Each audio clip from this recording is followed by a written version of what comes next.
Yeah, man. This TedroKassa, and I just jumped off the porch with Dirty Glove Bass, like Bud. Fuck your go for me. Ran on my bands in the street. Free my nigga HG. I'm serving on crack. All right, today we got TedroKassa off the porch with us today. Man, what's cracking, big dog? How you rocking? Feeling good, man. Feeling good. How you feeling? I'm feeling blessed. Can't stress. Right. For sure. It's a pleasure to have you on the porch with us today, for sure, man. Yeah, it's a pleasure to be here. For sure. So what you got going on lately, man? How you feeling? Shit, man, I'm feeling good. I had court yesterday. That shit, I had this little, well, they trying to hit me with felony to commit murder, but that shit finally passed me, you feel me?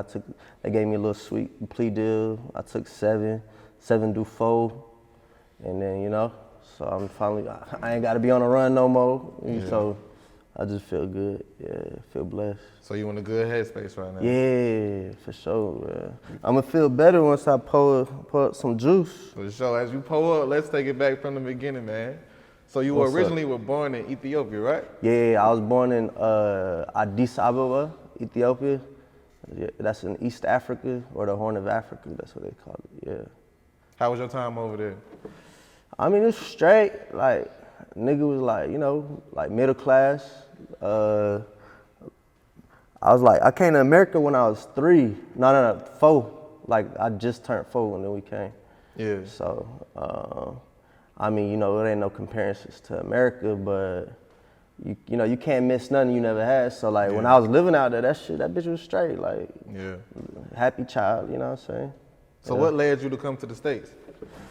To be honest, like, so right now I know it's a big war out there, civil war that's going on with like TPLF and the government. And back in the days, they had framed my dad for a murder and they sentenced him 15 years. So, and luckily my mom won this, they got this lottery called DV. And you win pretty much, paper, what's it called, when you're allowed to be in a country and shit? Visa. Yeah. So she got a visa for me, her, my little brother, and my dad. And we just flew. We came out here on Lufthansa. So that's, yeah. We really came to America with $50. Word. Like, we started with $50. So, yeah. That's really what made us come. For sure. Yeah. So from what you can remember, how would you describe growing up here in the States? Because it wasn't much of a transition. You was 3 or 4, right? Yeah, but it was such a dramatic difference in my life changing that like I actually remember like details. Like I remember when my parents had a wedding when I was 2 years old. That shit weird. But it's weird though, cause like I can't even remember shit that happened last week. But I remember shit like that when I was like 2 and 3 years old. Yeah. But like for example, when we first came, like you feel me, like America was so hyped up. Like we moved to Auburn Avenue, 210 Bedford Towers. So like, especially back then, that's when you know BMF was heavy too. So it used to be so much crackheads on the block. Yeah. Shit, the homie got stolen by a crackhead when we was kids, bro. Damn. Yeah, I don't even know about that. My nigga Brooke got stolen by a crackhead. We was waiting for the school bus, bro. God so damn. You know it was real, but we didn't think it was crackheads. We didn't think it was homeless people in America. Like, so we like, what the fuck? Like, bro, some of the homeless people, are we in the right place? Like, is this America? For sure. So yeah, that was a culture shock we just didn't expect to see homeless people. For sure. Yeah. So y'all came to Georgia first, but I know you bounced around a hella other states. So where did y'all go after Georgia? No, that's just me on my own. We came to Atlanta. And we just stayed in Atlanta. I just grew up in Atlanta since I was 3, 4 years old. Yeah. For sure. Yeah. The real Atlanta though, like, I'm from Auburn Ave, downtown. They call it Little Harlem. Like, I'm really from the city. Yeah. That's real shit. So when would you say you jumped off the porch? I feel like with that question, it's a tricky question to me because some people describe jumping off the porch like stealing or goddamn, you know, like selling weed or something. Like niggas was hitting licks like since we was like 9 years old and all that. Of course, you know, I got both parents in the house, so my daddy African, so he really beat me type shit. But I mean, a nigga was hitting licks and all that, like 9 years old. But like really being on my own, like really, you know, no 1 foot out type, like all the way through. I say 17. I got kicked out the house, and then I was in the streets, living in bandos, staying in the trap house. You know what I'm saying? So I say 17, I was really outside. So what can you say you learned from jumping off the porch so early at 17? Shit. Man, these niggas ain't shit. Ain't no loyalty in the streets for real. It's really every man for himself. Even though, you know, niggas be saying, oh, they're my partner, they're my gang, da-da-da. It's really everybody for themselves. But when you got good people, though, you gotta cherish that shit, though. Especially when you ain't, you know, being 17, ain't got shit. And somebody look out for you, you really gotta appreciate and cherish that shit, cause they ain't had to. You feel me? So yeah, that's what and it was really just like, let me get my shit together, cause this shit really ain't a move. You feel me? I feel that. Yeah. So what's some of the trials and tribulations you feel you've seen from being out there in the streets and as you maneuvered and, you know, leveled up? I mean, bro, I done learned so much lessons. I don't know where we could start at. The most important ones. Man, don't trust nobody. Don't trust nobody, even if it's your homie or whatever. Even if your homie a good-hearted nigga, shit, he could probably goddamn, you know, just make a little mistake, and that could jeopardize your life. You know what I'm saying? So really, just don't trust nobody and be on point. Stay paranoid, cause being paranoid ain't bad, bro. It just really means you on point. You from your experiences. So really, just stay paranoid and stay dangerous. Really, keep it on you, and don't go for nothing. Straight like that. Oh yeah, and we pulling walk hard, man. Yes, sir.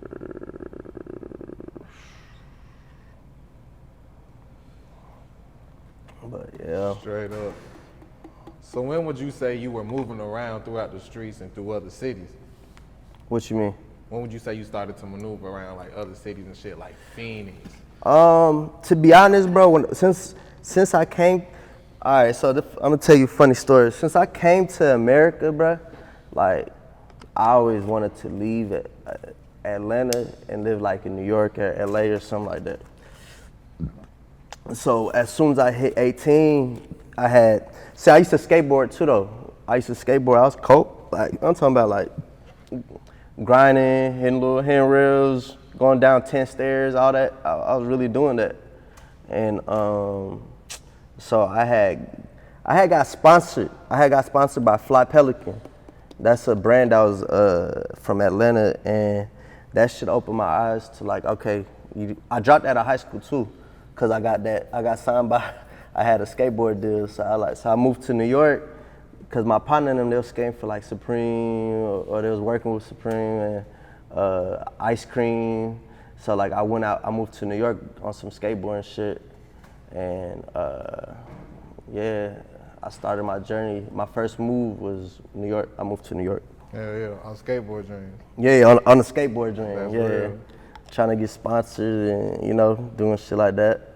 So how did you end up linking with DGK? So, I mean, I've been a big fan of DGK since I was a kid, cause you know, stand for dirty ghetto kids. Yeah. And I was a dirty ghetto kid, so. And I was like, damn, you know, like Shawty came for where I'm from and goddamn did it big. I'm trying to do it like him. And I was very popular in my city, like on some skateboarding shit, just getting, you know, fresh on some different shit before everybody started wanting to be different. Like nigga was on that. Really, skateboard paved the fashion, like that, the way everybody dressed right now. So back then I was already on that. I was past niggas' fashion skills or ideas. Yeah. So I was already popping on that, and I had met he's still my niggas, like to this day. We still chop it up. His name is Pat Washington. He's like best friends with Stevie Williams. and they used to have the playground over there by Lennox, Phipps Plaza. It was like in the basement and shit. So I used to be over there skating. I met Cuz we locked in, you feel me? Like real recognized, he fuck with me. So they was opening up a boutique called Status Life, and they had me run the shop. So I was running Status Life. I was pretty much their little homie that run the shop. And me and Stevie locked in. That time we had a shop we was running together. That's real. Yeah. So what did that relationship lead to? Like various other doors that opened I up? mean, shit like, he introduced me like to a lot of celebrities and shit like that. Like Richie Hilfiger, like Tommy Hilfiger's son and shit. We had locked in, we went clubbing and all that. He took me to a Dom show. That's really what started making me want to rap. That was my first time being on stage. I was on stage with Dom Kennedy, and that shit, it felt good. And I was like, damn, I want to do this. Yeah. You feel me? That led to your inspiration for music? Yeah. So you started making music after that? Yeah. Not just quite, but that's the first time I was like, I think I want to be a rapper. But it was just the idea though at that time. Yeah. So how did you end up modeling? Modeling, I ain't even gonna lie to you, man. Especially being in New York, bro, it be hella like sweet niggas and shit. I ain't really like being in that environment, but I was so fucked up in New York, bro. I was fucked up in New York, bro. Like a nigga was, you want some ice cut? Okay. A nigga was goddamn really like fucked up in New York. And I had a unique look to myself, because I guess I'm East African. And I was at Afropunk, and this is before Revolt TV was big. Like this when they first was starting. So they really liked my image, and they're like, hey, we want you to come in and do an interview and see if we can hire you to be a host for Revolt TV. So I went up there and I chopped it. I pulled up over there, drunk as hell, like, and I told him too. I was like, "Hey, bro, I'm drunk right now." Like, and it didn't work out to be a host, but he's like, "Bro, you have such a good image," and he linked me with some other people that are professional photographers out there, and I ended up just. It was really to get paid, bro. I didn't really care about fucking fashion. I like fashion, but I didn't care to be a model, bro. Yeah. It was just, I was broke as fuck, and I needed some money. Yeah. I was living off fucking Slim Jims, man. I was living off Slim Jims. That was my protein. You feel me? Slim Jims and some chips, and you know, shit like that. And then, that happened. It was just a gig for me, but then it started bubbling. For sure. Yeah. That's real. So how did you end up going back to the streets?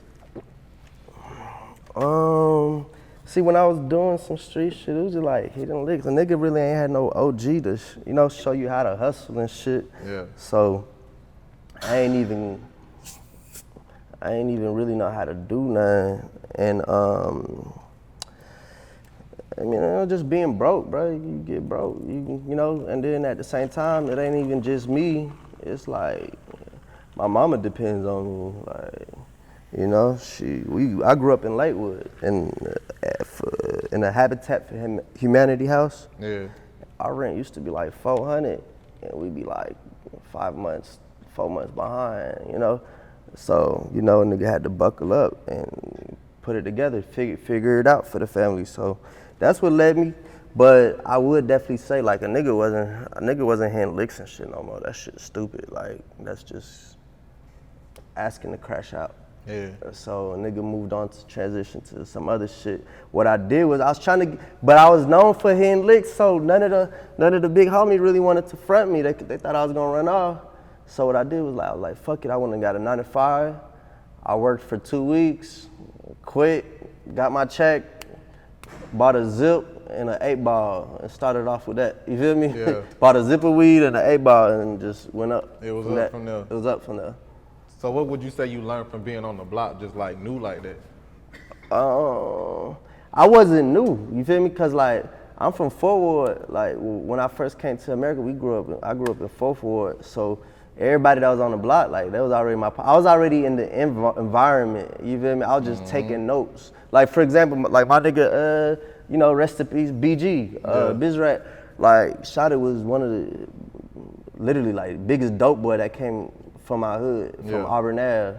And you know, I just learned from their mistakes and how they won. So I was just really taking notes in until it was my time. So it wasn't hard for me. I just knew, I always knew you just gotta come up with the best quality and the best price. You feel me? Sure. And it went up. And good dope. And I show love, you feel me? I let niggas eat, so niggas was fucking with me. So how would you describe that turning point from being broke to all of a sudden having?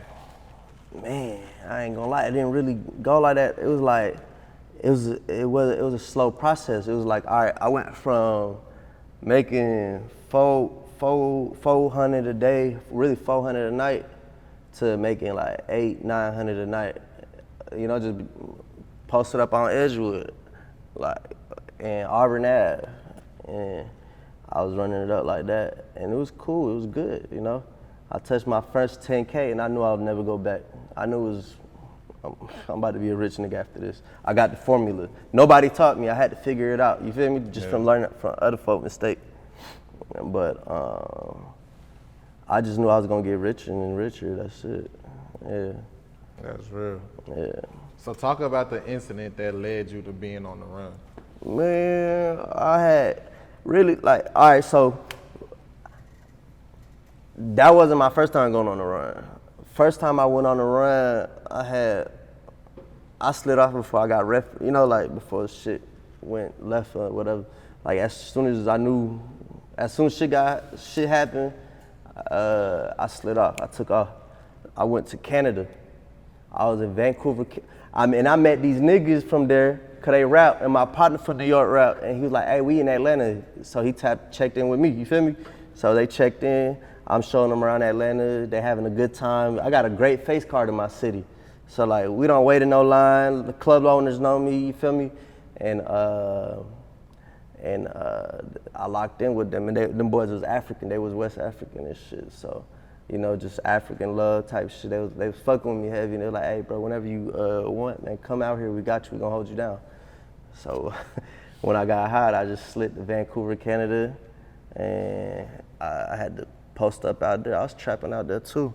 I was actually trapping on the most dangerous hood in Canada, in the whole entire Canada. It's called Hastings. And yeah, just ran it up over there too. What was it like in Hastings? Man, that shit was crazy. It's like Skid Row. You know how they got Skid Row in LA? Yeah. It's like Skid Row. I never seen, you know, I never did it like that. I was trapping 12 hours a day. And yeah, it was straight. It was a lot of, see all the crackhead, all the users, we don't call them crackhead, we call them rock stars. Cause they smoke rap, so it makes them feel better, so we call them rock stars. But the money it started off slow for me, but then it started picking up once I got there once I stayed down for like a week. I was out there trapping on there for like 8 months, really 6 months. And it was just, money was just flowing, bro. It was just flowing in. And then I had locked in with some Toronto folk. His brother is a famous rapper out there, actually. His brother named Northside Benji. And my nigga Dollars, that nigga turned me up even more out there. Like, so like now, all right, we trapping, and then Shotty was on the run too. He ain't even had no clothes. I had to give him the clothes on my back so he could meet this little bitch. And then she started selling pussy for him. So now I'm like, damn, okay. So then I done caught me a white hoe. Now she started selling pussy for me. Now I'm pimping and trapping. So shit was going lovely. And then they had sold to an undercover or something. So then the block shit was dead. And then I had started throwing parties with my nigga 200 right here. You feel me? Shot it from Oklahoma, but he was in Vancouver too. So we had locked in, you feel me? And started throwing parties, started getting money that way. And then that's when I started indulging with rap. I just started recording while I was out there. Yeah. So at that point, would you say you decided to take it serious in Canada? To a certain level. I mean, I recorded it, and then I tried to shoot the video, but it didn't really fit the vibe. So I had came, and then my little situation cooled off. So I came back to Atlanta, and then came back to Atlanta and shot the video. It's called $1 Million Store. That was my first ever song I recorded. That was my first ever video I shot. So it started off with that, and that it had, at the time, like I was a new rapper, so like me getting like 5,000 views and shit was cool. It let me know, okay, I could do something with this. Yeah. So after that, what was next after $1 Million Store?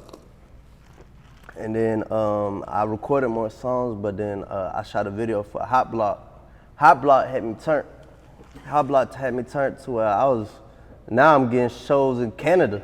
Yeah. So now I'm going back to Canada, not on some trap shit. I'm going out there on some rapper shit, doing shows and shit. Like, really, my young niggas are the one that really turned me up with that rap shit, cause they already had their clout and all that. So I was really just rocking out. You feel me? I just, like, for example, when we was doing the parties, you feel me? I had the bread. I ain't gonna lie to you, bro. Niggas couldn't rap, whatever. Dope boys the real rich ones out of anywhere, bro. I ain't even gonna lie to you, the real ones. But so I had really just invested my bread, and we started throwing our own shows, and then that turned him up even more.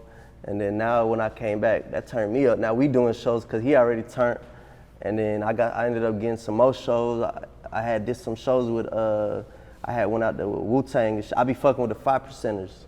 So I had went out there and did some shows with them and my partner right here. That's cool. Yeah. So once you returned back to Atlanta, what was your reaction? Like, what was your love? What was the love like? It was dope, man. My hood fucking with me. The city fucking with me and shit. It was cool. I ain't even gonna lie to you, like, niggas still trapping and shit. That shit really turned my trap up. Yeah. Like, folks would just shot with me to say, hey, bro, my plug TedroKassa. You feel me? Yeah. So it really turned my trap up. Yeah. But yeah, and then that's when I came back from that. That's when I had I had got in that situation. Some pussy ass nigga, man. Yeah. But yeah, that's how that went.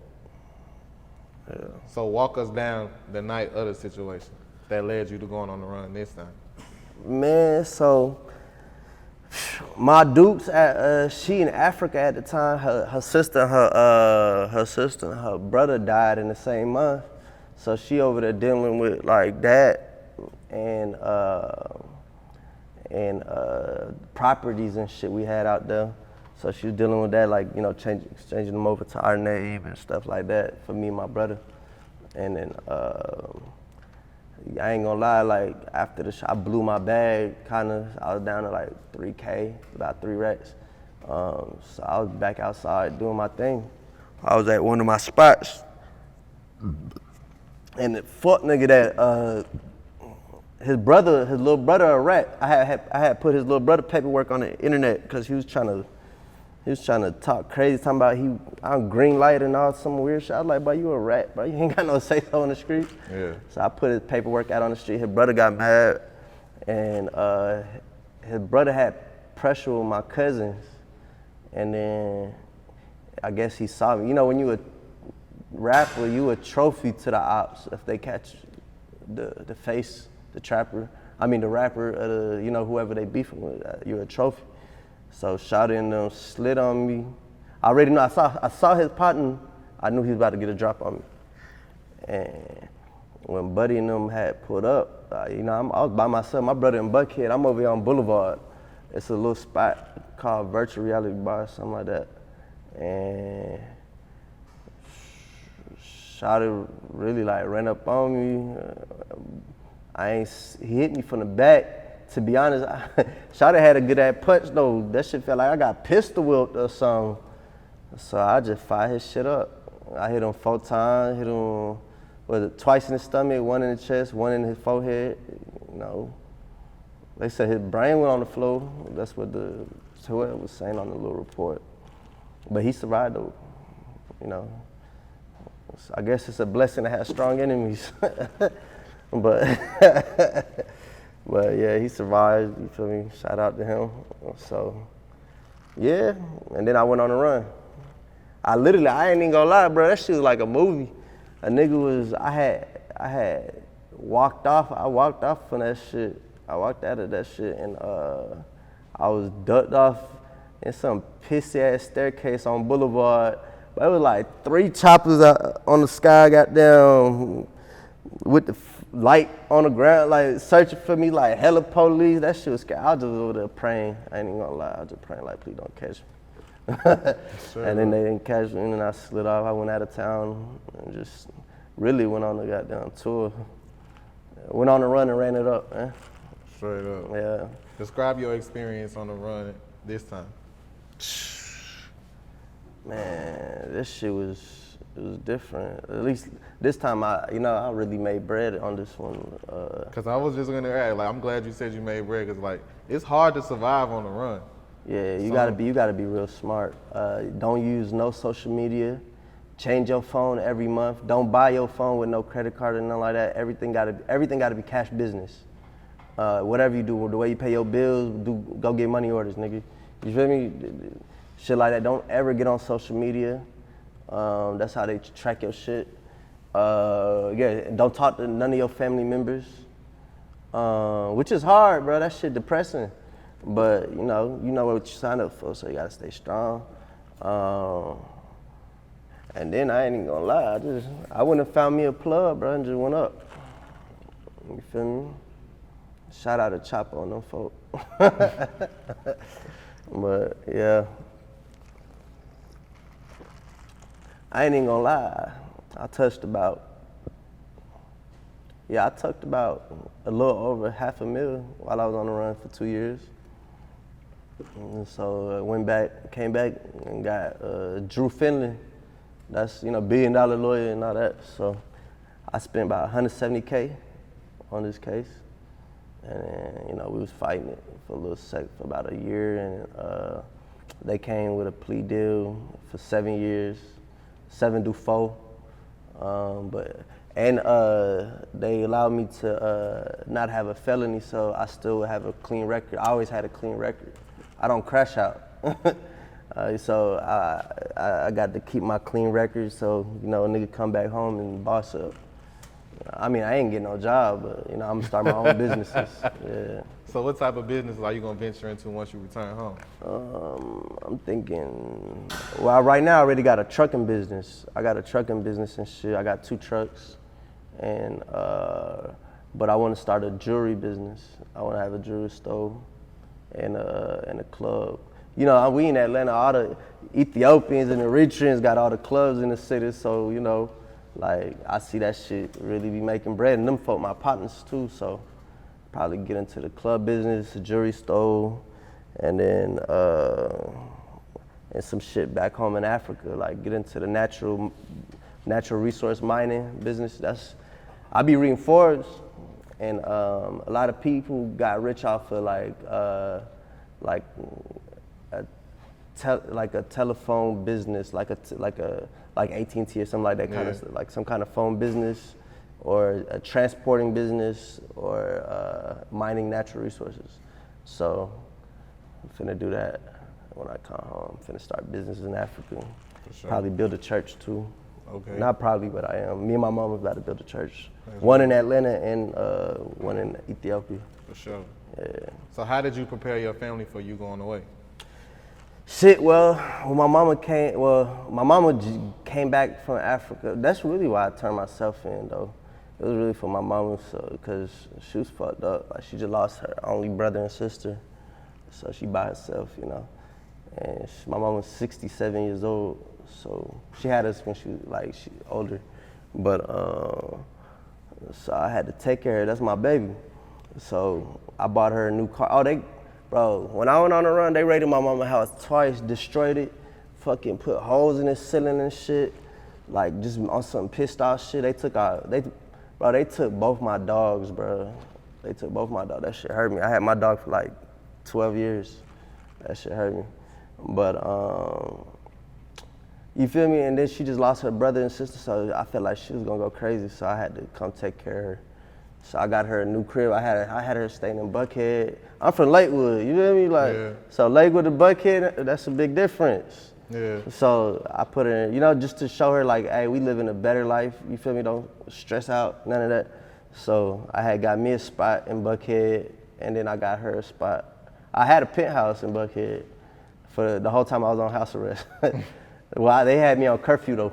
7 o'clock, I gotta be in the house. Yeah. But recently, I just bought her a house in the suburbs, a 5-bedroom, 3 restrooms, 2 living rooms, big backyard fenced, 2 dogs. I got her a Doberman Pinscher and a Belgian Malinois. So you feel me? They gonna hold it down until I come home. That's real. Yeah, well, really until my little brother come home. My brother, while I was on house arrest, my little brother caught a charge. That nigga, he got caught with 4 pounds of fentanyl in New Mexico, but it was a legal search. And when Shawty got locked up, while they was trying to do the arrest, he had called me on FaceTime, so I recorded everything, and it proved that it was an illegal search. So they, instead of taking the trial, they gave him a plea deal for 13 months. He took it, and they not even, so he got a charge for, they ain't even hit him with traffic, they just gave him possession. Good ad lawyer. I spent $60K for his lawyer. I spent $170 on mine. So, yeah, he finna be home in like October, August. Okay. So he so right can there. take care of my Dukes while you're away. So he gonna look after Yeah, my so he gonna be there for my Yeah. Dukes while I'm gone. That's real. So I got her a crib, new car, and I took care of my little brother situation, so he's straight. You feel me? I'm gonna leave her with bread to pay mortgage or rent, whatever, until, you know, bro come back. That's real. So, yeah.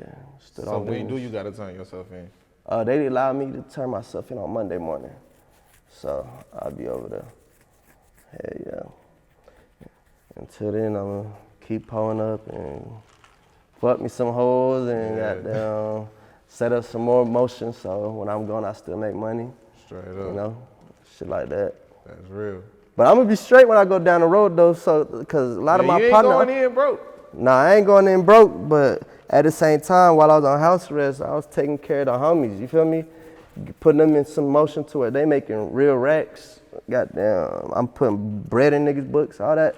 My niggas love me though. They probably gonna throw me a welcome home party, man, when I get done. Man, real hefe, man. For sure, man. The real one, not the other one. Yeah. So when would you say you started making music? Shit, in Vancouver, to be honest with you. Really, like, I made a song with my partner, rest in peace, Smurf. That was my dog. Shawty got killed on Edgewood too.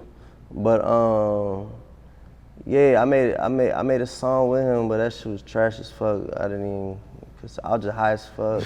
He sucked at mixing. Yeah. All that shit was just trash. But I made a song, but I didn't really make music until I went to Canada. Yeah. I was fucking with my nigga Heatwave. Heatwave brought me out there. Shawty was rapping, and he's a known person out there. And he put me on to, you know, was like, hey, bro, you got clout, you really know, you really about your shit in the streets. Man, start rapping, bro. Find a way out. Yeah. And that's, yeah, Canada. So Canada. Yeah. So when would you say you decided to take it serious?